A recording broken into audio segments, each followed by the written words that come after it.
दोस्तों, इस वीडियो में हम बात करेंगे 2010 के स्पॉट फिक्सिंग स्कैंडल की, जिसने पाकिस्तान क्रिकेट टीम के साथ साथ पूरे वर्ल्ड क्रिकेट को हिलाकर रख दिया था।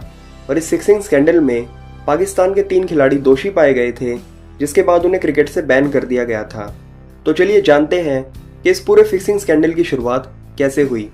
ये बात है जुलाई साल 2010 की, जब Pakistan cricket team 4 test match, 5 one day और 2 टी20 मैच खेलने के लिए इंग्लैंड के टूर पर गई थी।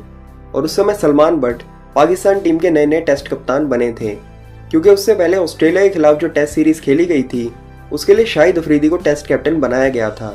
लेकिन उस सीरीज के पहले ही टेस्ट मैच में हार के बाद शाहिद अफरीदी ने टेस्ट कैप्टनसी से रिजाइन दे दिया था और टेस्ट क्रिकेट से भी संन्यास ले लिया था।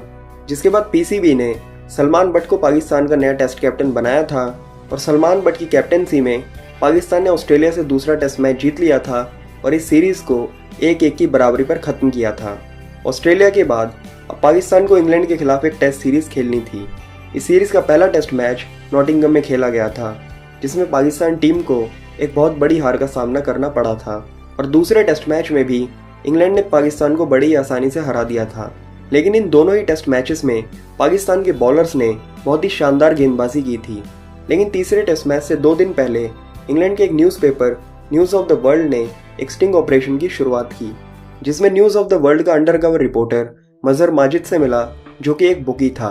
उस रिपोर्टर ने माजिद को बताया कि वो एक बहुत बड़ा बिजनेसमैन है और वो एक क्रिकेट टूर्नामेंट ऑर्गेनाइज करना चाहता है और वो माजिद से मदद चाहता है कि वो पाकिस्तान टीम के कुछ स्टार प्लेयर्स को इस टूर्नामेंट में लाने के लिए उनकी मदद करें। जिस पर माजिद ने कहा कि वो कुछ प्लेयर्स को जानता है, लेकिन वो उन सभी को इस टूर्नामेंट में तभी ला पाएगा जब वो इस टूर्नामेंट की प्राइज मनी को कम से कम $1 मिलियन तक रखते हैं, क्योंकि अगर प्राइज मनी ज़्यादा होगी तो प्लेयर सिर्फ खेलने नहीं बल्कि जीतने आएंगे। जिसके बाद रिपोर्टर ने पूछा कि क्या वो कुछ प्लेयर्स को उनके अकॉर्डिंग खेलने के लिए कन्विंस कर सकते हैं, जिससे वो उनके ऊपर बैट लगा सकें। जिस पर माजिद ने कहा कि सब कुछ हो सकता है और अगर वो सच में बैट लगाना चाहते हैं तो 2 दिनों के बाद 1.5 लाख पाउंड के साथ उनसे लंदन के बॉम्बे ब्रेसियर होटल में मिलें।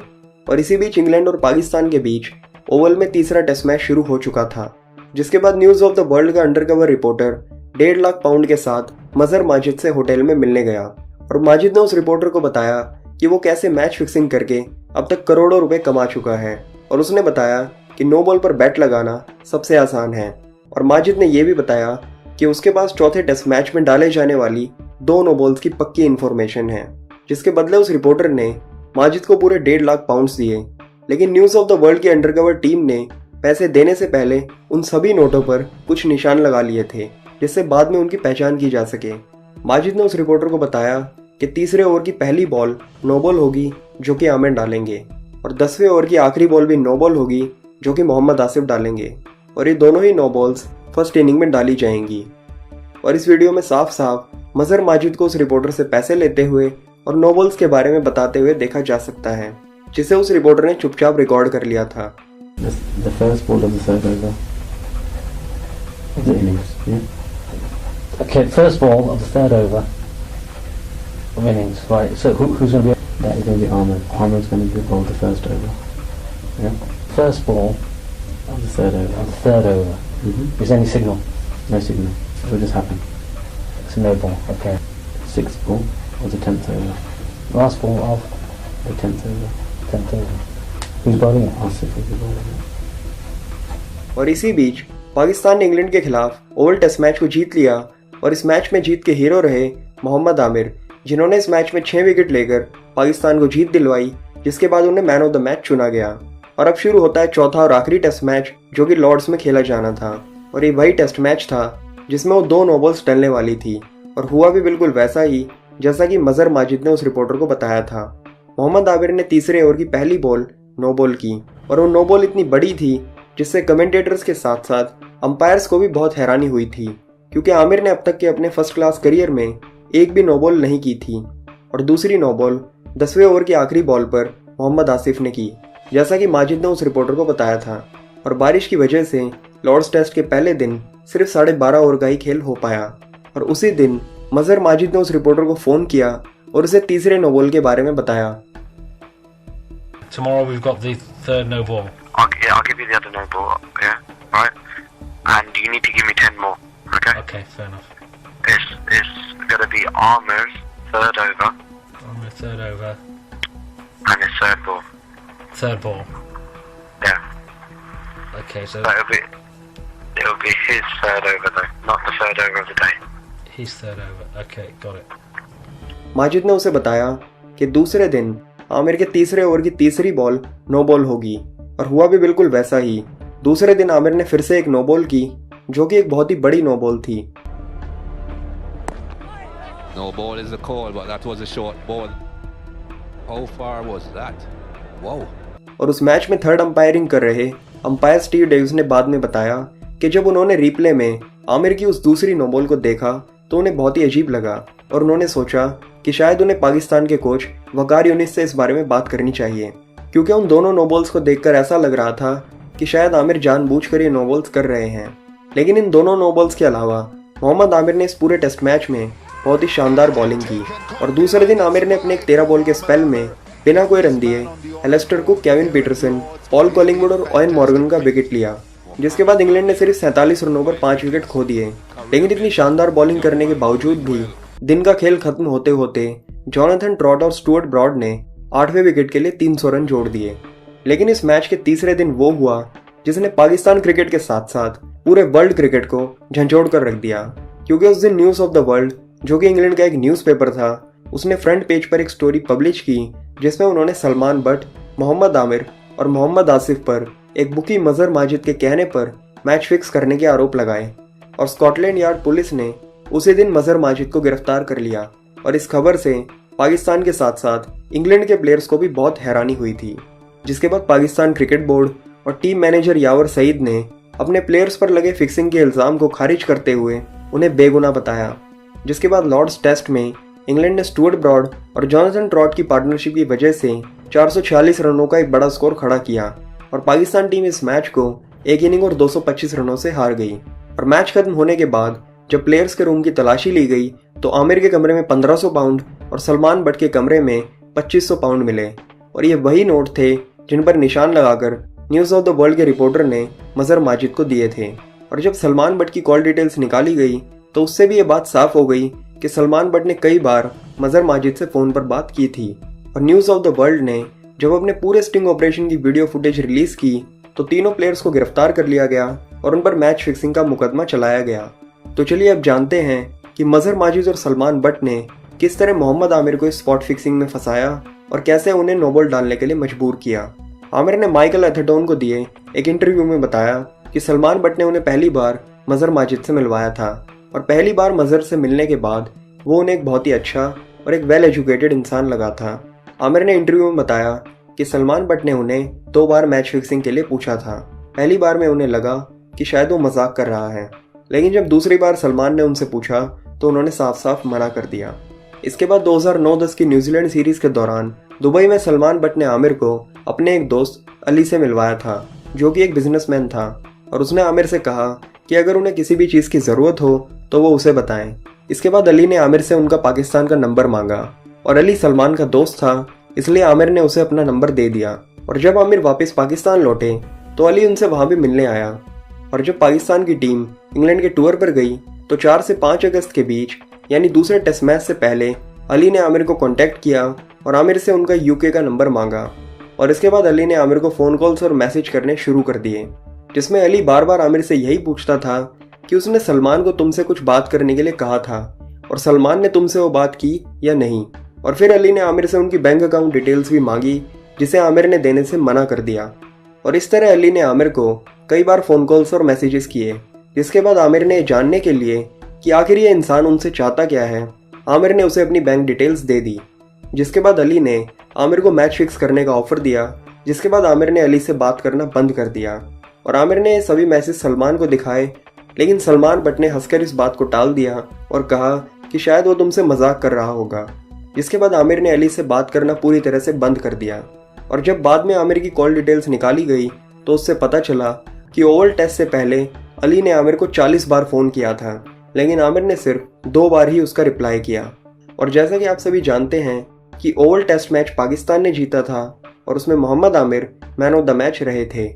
और अब इस केस में एंट्री होती है मजहर माजिद की। 25 अगस्त यानी लॉर्ड्स टेस्ट मैच से एक दिन पहले मज़हर माजिद ने आमिर को फ़ोन किया और कहा कि उसे कुछ बहुत ज़रूरी बात करनी है और वो उनसे होटल की पार्किंग में आकर मिले। जिसके बाद आमिर पार्किंग में पहुंचे और मज़हर की कार में जाकर बैठ गए। और आमिर के कार में बैठते ही माजिद ने आमिर से कहा कि आमिर तुम तो बड़ी मुश्किल में फंस चुके हो और तुम्हारा तो करियर दांव पर लग चुका है। ये सुनकर आमिर थोड़े चौंक गए और उन्होंने कहा कि आखिर उन्होंने ऐसी कौन सी गलती कर दी। जिस पर माजिद ने कहा कि तुम्हारे और अली के फ़ोन कॉल्स और मैसेजेस की डिटेल्स आईसीसी में पहुंच चुकी है। जिस पर आमिर ने कहा कि उसने अली से ऐसी तो कोई भी बात नहीं की और जब अली ने उसे मैच फिक्सिंग का ऑफर दिया तो उसने अली को साफ साफ मना कर दिया और उससे बात करना भी बंद कर दिया। तो माजिद ने कहा कि मुझे इस बारे में तो कुछ नहीं पता, लेकिन इस केस में तुम्हारा नाम आ रहा है और अब ये केस खुल चुका है। ये सब सुनकर आमिर थोड़ी देर के लिए घबरा गए, क्योंकि उस वक्त आमिर एक तो बहुत ही यंग थे, सिर्फ 18 साल के थे और उन्हें अभी टीम में आए लगभग 1 साल ही हुआ था। और कुछ देर के बाद मज़हर ने आमिर से कहा कि आमिर तुम बहुत ही लकी हो, क्योंकि ये केस आईसीसी में मेरे दोस्त के पास गया है और मैंने उसे बोल दिया है कि चाहे जो मर्जी हो जाए लेकिन इस केस में आमिर का नाम नहीं आना चाहिए। लेकिन फिर मज़हर ने कहा कि आमिर इसके बदले तुम्हें मेरा एक काम करना होगा। और उस वक्त तक सलमान बट भी गाड़ी में आकर बैठ चुका था। मज़हर ने कहा कि तुम्हें लॉर्ड्स टेस्ट में मेरे लिए 2 नो बॉल करने होंगे। जिस पर आमिर ने जवाब दिया कि वो ऐसे नो बॉल नहीं कर सकते और उन्होंने तो आज तक कभी प्रैक्टिस मैच में भी नो बॉल नहीं की। तो माजिद ने कहा कि तुम नेट्स में प्रैक्टिस करना और इसमें सलमान तुम्हारी मदद करेगा। इतना सुनकर आमिर गाड़ी से उतर गए। और इसी बीच मज़हर माजिद ने मोहम्मद आसिफ को भी नो बॉल करने के लिए तैयार कर रखा था, जिसके लिए आसिफ को 65,000 पाउंड्स मिलने वाले थे। जिसके बाद प्रैक्टिस के दौरान सलमान बट ने आमिर से पूछा कि आमिर करना है या नहीं। तो आमिर ने कहा कि उन्हें बहुत ही डर लग रहा है। तो सलमान ने जवाब दिया कि इसमें डरने की कोई बात नहीं है और कुछ नहीं होने वाला। और इसी तरह घबराए हुए मोहम्मद आमिर नो बॉल्स करने के लिए तैयार हो गए, ये सोचकर कि मज़हर माजिद उनकी मदद कर रहा है और अगर वो नो बॉल नहीं करेंगे तो शायद बहुत ही बड़ी मुसीबत में फंस जाएंगे। जिसके बाद उसी दिन शाम को मज़हर माजिद ने आमिर को बताया कि उन्हें किस किस ओवर में नो बॉल करने हैं। और लॉर्ड्स टेस्ट में आमिर ने 2 नो बॉल्स किए जैसा कि माजिद ने उन्हें कहा था। और दूसरी नो बॉल रिमाइंड कराने के लिए सलमान बट भी आमिर के पास गया था और वो दोनों ही नो बॉल्स इतने बड़े थे जिससे कमेंटेटर्स और अंपायर्स के साथ साथ पाकिस्तान टीम के कोच वकार यूनिस को भी बहुत ही हैरानी हुई थी। और लंच ब्रेक के दौरान वकार यूनिस खुद मोहम्मद आमिर के पास गए और कहा ये क्या किया है तुमने। जिस पर सलमान बट ने जवाब दिया और कहा कि मैंने इसे थोड़ा निकलकर बाउंसर डालने के लिए कहा था। और लॉर्ड्स टेस्ट के दूसरे दिन का खेल खत्म होने के बाद मज़हर माजिद शाम को आमिर से मिलने आया और उसने कहा कि आज वो बहुत खुश हैं और वो आमिर को 1500 पाउंड्स देने लगा, जिसे लेने से आमिर ने मना कर दिया। आमिर ने माइकल एथरटन को दिए इंटरव्यू में बताया कि उस दिन वो समझ चुके थे कि ज़रूर इसने नो बॉल्स पर बैट लगाई थी और ये कहीं ना कहीं से पैसे जीत कर आया है। आमिर ने कहा कि उन्हें इन पैसों की कोई ज़रूरत नहीं है और उनके पास खुद के पैसे हैं, लेकिन मज़हर ने फिर भी कहा कि तुम ये पैसे रख लो क्योंकि आज मैं बहुत ही खुश हूँ। और मज़हर ने एक एनवेलप में आमिर को 1500 पाउंड्स दिए। जिसके बाद न्यूज़ ऑफ द वर्ल्ड ने मैच फिक्सिंग की पूरी स्टोरी पब्लिश कर दी, जिसमें मज़हर माजिद, सलमान बट, मोहम्मद आमिर और मोहम्मद आसिफ सभी के नाम थे। आमिर ने अपने इंटरव्यू में बताया कि जब पुलिस उनके रूम की तलाशी लेने के लिए आई तभी उन्होंने अली को मैसेज किया और कहा कि वो उनके बीच हुई सभी चैट्स को डिलीट कर दें, क्योंकि आमिर को अभी भी यही लग रहा था कि शायद आईसीसी को उनके और अली के फ़ोन कॉल्स और मैसेजेस के बारे में पता चल चुका है। लेकिन बाद में जब न्यूज़ ऑफ द वर्ल्ड ने अपना पूरा स्टिंग ऑपरेशन रिलीज़ किया तब आमिर को पता चला कि ये सब कुछ अली की वजह से नहीं बल्कि उन नो बॉल्स की वजह से हुआ है जो उन्होंने लॉर्ड्स टेस्ट में डाली थी। जिसके बाद आमिर के कमरे में 1500 पाउंड्स और सलमान बट के कमरे में 2500 पाउंड्स मिले और ये वही नोट थे जिन पर न्यूज़ ऑफ द वर्ल्ड के अंडरकवर रिपोर्टर ने निशान लगाकर उन्हें मज़हर माजिद को दिए थे। और जब चौथे दिन टेस्ट मैच खत्म हुआ तो आमिर को मैन ऑफ द सीरीज़ का अवार्ड मिला, जिसके बाद उन्हें गिरफ्तार कर लिया गया। और ये एक बहुत ही अजीब सा मोमेंट था, क्योंकि एक तरफ Aamir man of the series हैं और दूसरी तरफ वो स्पॉट फिक्सिंग के लिए गिरफ्तार होने वाले थे। इस केस में जब मोहम्मद आमिर का नाम आया तो माइकल होल्डिंग को भी बहुत दुख हुआ और वो बहुत ही इमोशनल हो गए। उन्होंने कहा कि ये बहुत ही दुख की बात है कि एक 18 साल का इतना टैलेंटेड लड़का मैच फिक्सिंग में फंसा है और वो ये बात दावे के साथ कह सकते हैं कि आमिर ने खुद नहीं किया है बल्कि किसी ने उनसे ज़बरदस्ती करवाया है। It just doesn't look good. I know, and he went over by a distance. You know, it was not a small no ball, and we haven't seen that from him before. But it is so sad, David, an 18-year-old with that sort of talent, And then for him to be getting involved in this, I'm absolutely sure he didn't go looking for anyone. Someone has dragged him into this.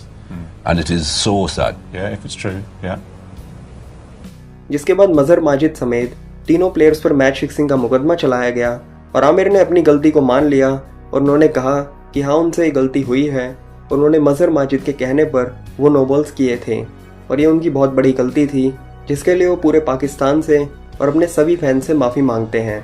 लेकिन दूसरी तरफ मोहम्मद आसिफ और Salman but यही कहते रहे कि वो बेगुनाह हैं, लेकिन बाद में उन्होंने भी ये माना कि हाँ उन्होंने मजहर माजिद के कहने पर मैच फिक्सिंग की थी, जिसके लिए उन्होंने पूरे पाकिस्तान से और सभी फैन से माफ़ी मांगी। और मैच फिक्सिंग के आरोप में मोहम्मद आमिर को 6 महीने की जेल, 5 साल का बैन और 9,389 पाउंड का फ़ाइन लगा।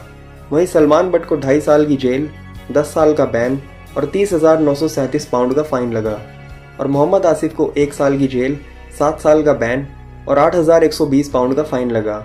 और मैच फिक्सिंग करवाने के जुर्म में मजहर माजिद को 2 साल 8 महीने की जेल और उस पर $56,554 का फ़ाइन लगा।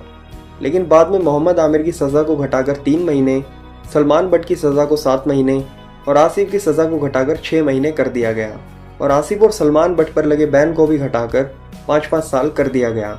मोहम्मद आमिर पर जब बैन लगा तो सबको यही लगा कि शायद अब वो कभी दोबारा क्रिकेट नहीं खेल पाएंगे, लेकिन अपना बैन खत्म होने के बाद आमिर ने बहुत ही मेहनत की और एक बहुत ही ज़बरदस्त वापसी की और आज वो पाकिस्तान टीम का हिस्सा हैं। आमिर ने अपने इंटरव्यू में बताया कि मजहर माजिद ने जब उन्हें नो बॉल करने के लिए कहा था तो उन्हें ये बात पीसीबी को बतानी चाहिए थी, लेकिन उन्होंने ये बात किसी को भी नहीं बताई, जो कि उनकी सबसे बड़ी बेवकूफ़ी थी। जब मोहम्मद आमिर ने 5 साल के बाद क्रिकेट में वापसी की तो विराट कोहली ने भी उनके लिए कहा कि अगर आमिर 5 साल तक क्रिकेट खेलते तो आज एक अलग ही लेवल पर होते, लेकिन उनके लिए आज भी मोहम्मद आमिर एक वर्ल्ड क्लास बॉलर हैं। मुझे काफ़ी खुशी हुई उनको देख के कि उन्होंने जो उनकी गलती थी उन्होंने रियलाइज़ की, उसको सुधारा और न्यूजीलैंड में जाके खेला। बॉलर तो हमेशा से वो वर्ल्ड क्लास रहे हैं। मैं ज़रूर मानता हूँ कि अगर वो ये पिछले 5 साल खेलते तो आज आई थिंक वर्ल्ड के टॉप 2 या 3 बॉलर्स में होते। I wish him all the best. उन्होंने मेहनत करके वापस इस स्टेज तक आए हैं, उसमें बहुत करेज लगती है और I wish him all the best. तो दोस्तों ये थी एक वीडियो 2010 के स्पॉट फिक्सिंग स्कैंडल पर। अगर आपको ये वीडियो पसंद आई है तो इसे लाइक करें और ज़्यादा से ज़्यादा शेयर करें। और अगर आप ये वीडियो फेसबुक पर देख रहे हैं तो हमारे फेसबुक पेज को भी लाइक करें और मुझे कमेंट सेक्शन में बताएं कि और किस टॉपिक पर आप वीडियो देखना चाहेंगे।